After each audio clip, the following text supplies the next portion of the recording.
Hello guys, my name is Matthew, and in today's video we are going to integrate Jenkins with GitHub.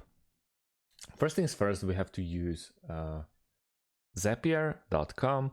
So we have to create an account or log in into our existing account. So once we are in that, or once we done that, we want to focus on top left corner of our screen and click on Create Zap. Right now, still we can name the zap, for example, Jenkins to GitHub, just like that. And we want to write down the first trigger. First app will be Jenkins. Right now, we have to pick an event. There's only one. New job status notification, continue.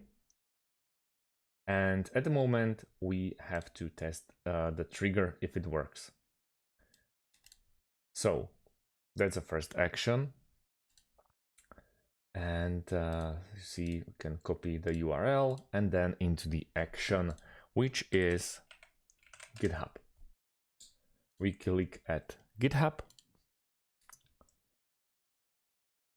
Also, we have to click an event, and there is a couple of options to choose from. For example, create comment, delete branch, create guest, create issue, pull request, update issue, update pull request. So what's the new status, new job status notification in Jenkins? Will create guest. We hit continue. Right now we have to sign in into your GitHub account that you are working in. And right after that, this type of integration will be completed. Don't worry, I believe that Zapier would prolong more and give us more options in new job status notification once we hit the next.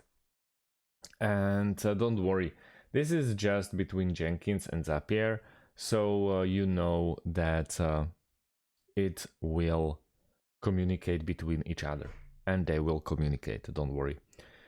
I'm working on this one myself, and I wanted to create this video just for you guys to navigate you how it's all done.